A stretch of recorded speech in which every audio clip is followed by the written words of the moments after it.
Welcome to this fifth module in this introductory series on FMCW radars. The past four modules have focused on sensing along two dimensions, range and velocity. This module is going to focus on sensing along the third dimension, namely angle. So the kind of questions we are going to answer in this module are, you have a radar, you have an object in front of it. How does the radar estimate the angle of arrival of this object?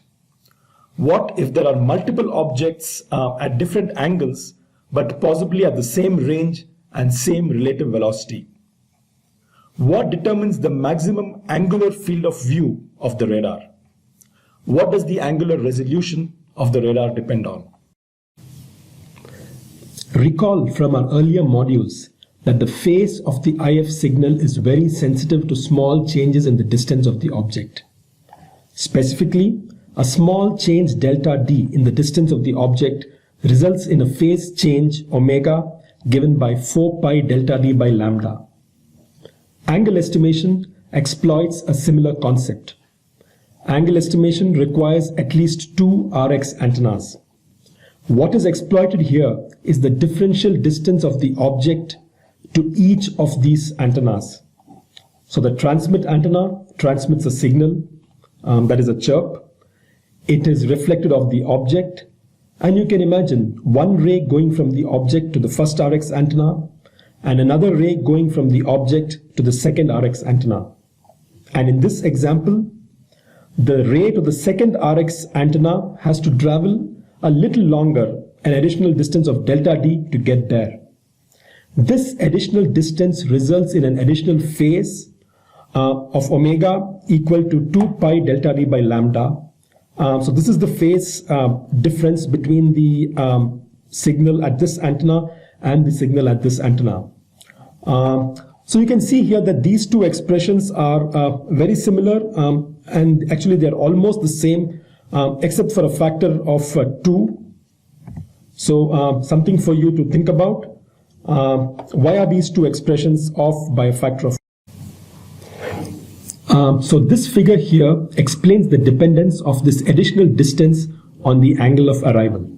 The object is assumed to be far enough compared to this distance d between the two antennas that the rays from the object to the RX antennas are assumed to be parallel. So here I apologize for this abuse of notation. Henceforth in this module, D will actually refer to the distance between two consecutive antennas. So here D is the distance between the two RX antennas, and theta is the angle of arrival of the object with respect to the radar. And this is the additional distance that of the ray to the second antenna compared to the first antenna. And using basic geometry, you can see that this is a right angle triangle here, with the hypotenuse being d and this angle theta. So this additional distance that the ray has to travel turns out to be d sine theta. So the transmit antenna transmits a frame of chirps, and the data is received at each of these antennas, and each of these antennas processes that data to create a 2D FFT matrix with a peak corresponding to the range and velocity of the object.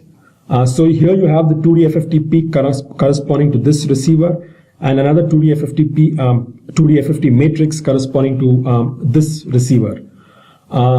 Note that the location of the peak is going to be virtually identical for both of these 2D FFTs. We've discussed earlier that the peak location is very insensitive to small changes in distance to the small changes in distance between the radar and the object. However, the phase difference between these two peaks is going to be given by 2 pi d sine theta being this additional distance divided by lambda. And once you measure this phase difference by comparing these two signals, the signals at these two peaks, you can just invert this equation to calculate the angle of arrival. If you examine this expression, omega equals 2 pi d sine theta by lambda, the relationship between the quantity that we want to estimate, namely theta, and the measured phase difference omega is a nonlinear one because of sine theta. So this is the first time in the series we are encountering such a situation.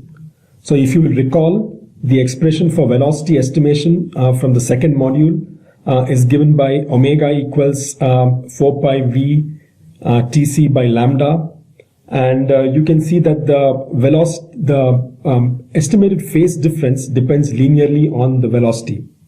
Likewise, in the first module, the relationship between the IF frequency and the range is linear. So if you look at this plot of sine theta versus theta, close to theta equal to 0, sine theta is very sensitive to theta. So small changes in theta produce comparable changes in sine theta. But this sensitivity decreases as theta increases. And close to theta equal to 90, sine theta becomes quite insensitive to theta. Hence, estimation of theta is more error prone as theta increases. That is shown here in this figure over here. Angle estimation is best when the object is directly in front of the radar. That is theta equal to 0. And as theta increases and approaches 90 degrees, the estimation accuracy decreases, of course, in the presence of noise. In the earlier module, when we were talking about velocity estimation, we saw that there was an upper limit on the velocity that can be measured unambiguously by the radar. We call this the maximum velocity of the radar. Is there a similar limit on the maximum unambiguous angle that can be measured by the radar? And that is what we are going to discuss in this slide. So if you imagine this representing the phasor corresponding to the peak of the 2D FFT, for an object to the left of the radar, this phasor moves anti-clockwise when you go from the first RX antenna to the second RX antenna. Likewise, for an object to the right of the radar, the phasor moves clockwise as shown here. So the measurement of this movement is unambiguous only as long as the movement either in the clockwise or in the anti-clockwise direction is less than 180 degrees or pi radians. If that were not the case, as illustrated here, where this phasor has moved from here to here, one cannot say if this movement is because of a movement of A degrees in the anti-clockwise direction or a movement of B degrees in the clockwise direction. So basically, unambiguous measurement of velocity requires that the phase change between the two antennas be less than 180 degrees. And plugging in the value of omega from the previous slides and rearranging this a little bit, we see that the maximum angle that can be measured by the radar has to be less than this expression over here, sine inverse of lambda by 2d, where d is the spacing between the two antennas. So basically, the takeaway here, the maximum field of view that can be serviced by two antennas spaced d apart is given by theta max equals sine inverse of lambda by 2d. Note that a spacing d of lambda by 2 between the two antennas results in the largest possible field of view of plus or minus 90 degrees. So far, we've talked about a single object in front of the radar and estimating its angle of arrival by measuring the phase difference across two RX antennas. Now consider two objects in front of the radar at the same range and the same relative velocity with respect to the radar, such that both these objects fall in the same range velocity bin in the 2D FFT. So this is the 2D FFT from the first antenna and this is the 2D FFT from the second antenna. So there is a single peak in this 2D FFT, but the signal at the peak will have contributions from phasors corresponding to both these objects, as illustrated here for this antenna and here for the second antenna. So the simple phase comparison technique that we talked about earlier will not work. What is the solution? It's going to be very analogous to what we did earlier with the module on velocity. we increase the number of RX antennas from 2 and create an array of n antennas, n receive antennas. And the two-dimensional FFT at all these antennas is going to have a peak at the same location. And the signal at this series of peaks is going to create a discrete sequence consisting of 2 rotating phasors as shown here. And FFT on this sequence will show up as 2 peaks at omega 1 and omega 2, where omega 1 and omega 2 are the rates of rotation in radians per sample for the 2 objects. So you read the location of these 2 peaks from the FFT, and then just back calculate the angle of arrivals for the 2 objects as shown here. We call this particular FFT here, which is performed across RX antennas, as the angle FFT. Now that we have introduced the angle FFT, the next natural question is, what is the resolution of this FFT? That is, for 2 objects with angles of arrival of theta and theta plus delta theta relative to the radar, how small can delta theta get with the 2 objects still showing up as distinct peaks in the angle FFT? Now this is something that we've done for range resolution in module 1 and velocity resolution in module 2. And we'll do something very similar here for angle resolution. To derive this expression for angle resolution, all you need to remember are the following. An object with an angle of arrival of theta has a discrete frequency of omega given by 2 pi d sine theta by lambda, d being the separation between the antennas. And the criterion for separation in the frequency domain is that the separation of the angular frequencies delta omega must be greater than 2 pi by n, n being the number of samples in the FFT. So at this point, you can perhaps pause the video and try to derive this equation or this expression yourself. 2 objects with angles of arrival of theta and theta plus delta theta will have their discrete frequencies separated by this expression over here. Now to simplify this expression, remember from calculus that the derivative of sine theta is cos theta, which means that the ratio of change in sine theta for a corresponding small change delta theta is equal to cos theta. So I can replace this expression here with cos theta times delta theta, which is what I do here.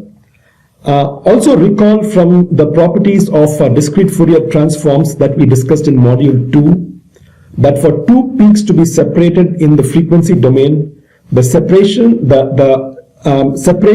of their angular frequencies should be greater than 2 pi by n, n being the number of samples input to the FFT, which in this case is also the number of antennas in the array. So substituting this expression over here, I get this inequality, and then rearranging this a little bit, I get this inequality, which is actually the expression for the angular resolution of the radar. Also note that since n is the number of antennas in the array and d is the spacing between consecutive antennas, n times d is actually the length of the antenna array. So you can say that the angular resolution increases as the length of the receive antenna array increases.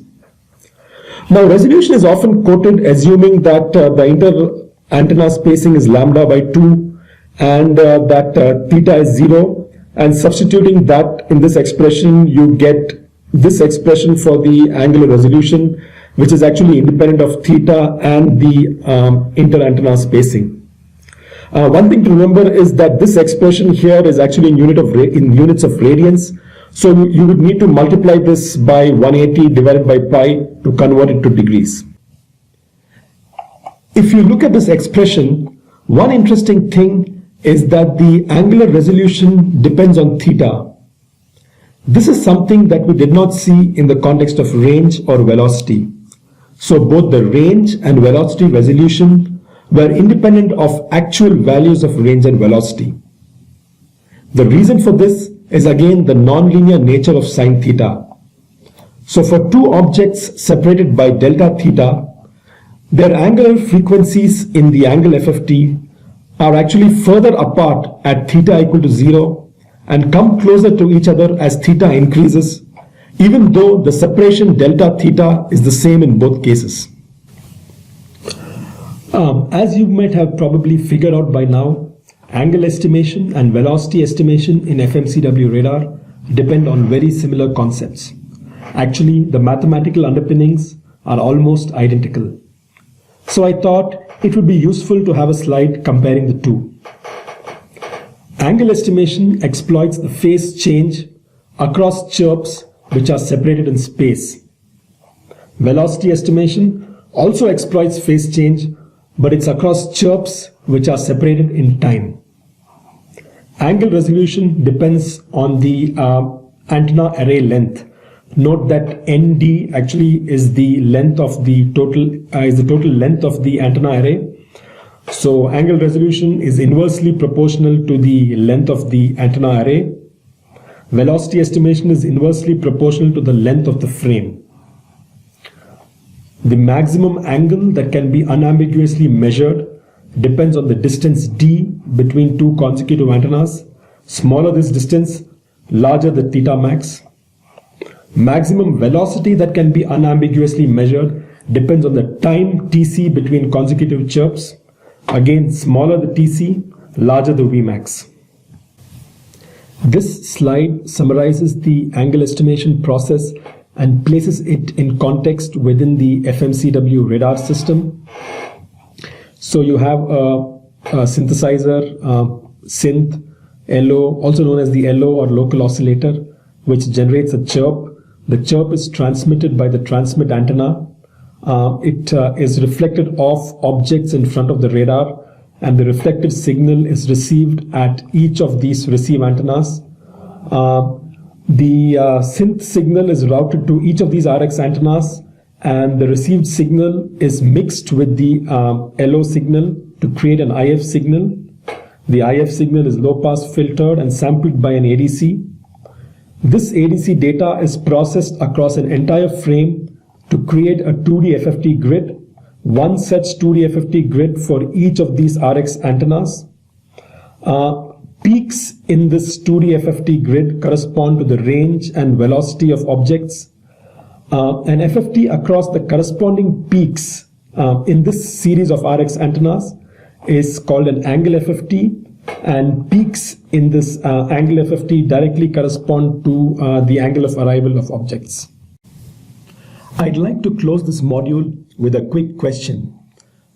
So you have two stationary objects at the same range from the radar, and this radar has one transmit and two receive antennas.